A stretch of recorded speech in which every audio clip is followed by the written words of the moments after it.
எப்படியோ மாப்பிள்ள யாக பூஜை நல்லபடியா நடந்துருச்சு.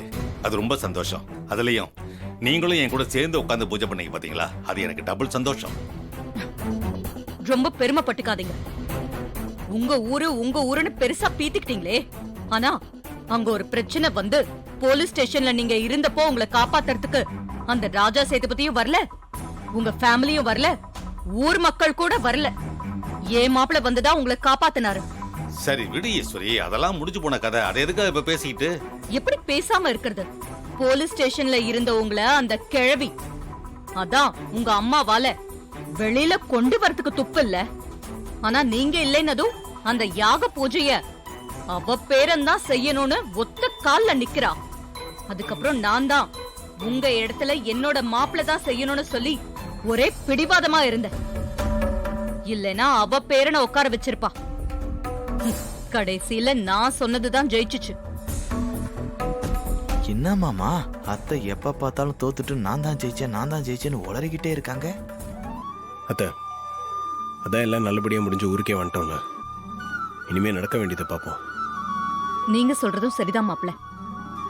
இனிமே நம்ம வீட்ல நடக்க போற நல்ல விஷயம் ரேவதிக்கு தாலி பிரிச்சு கோக்குற சடங்கு மட்டும்தான். அது நாளைக்கு வெள்ளிக்கிழமை. நம்ம ஏற்கனவே நாள் குறிச்ச மாதிரி மண்டபத்துல வச்சு இந்த ஃபங்க்ஷனை பண்ணிட வேண்டியதுதான். ரேவதி, நீ ரெடியா இரு. எப்படியாவது இவங்க கிட்ட இருந்து எஸ்கேப் ஆகணும்னா அதுக்கு ஒத்துக்கிட்டு தான் ஆகணும். சரிம்மா, எனக்கு ஒன்றும் பிரச்சனை இல்லை, நீங்க இதை நடத்துங்க.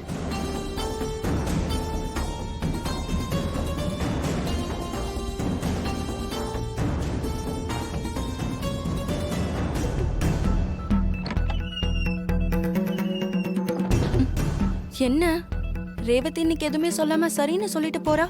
ஒண்ணுமே புரியல. நானும் அம்மா கிட்ட சத்தம் போடுவான்னு நினைச்சேன். சம்மதம் சொல்லிட்டு போவான்னு கொஞ்சம் கூட எதிர்பார்க்கல. அக்கா, அக்கா எதையும் மனசுல வச்சுட்டு தான் இதெல்லாம் செய்யுதுன்னு நினைக்கிறேன். மாப்ள, மண்டபத்துல டெக்கரேஷன் வேலை, அப்புறம் ஃபங்க்ஷனுக்கு வரவங்களுக்கு எந்த குறையும் இல்லாம பாத்துக்கோங்க.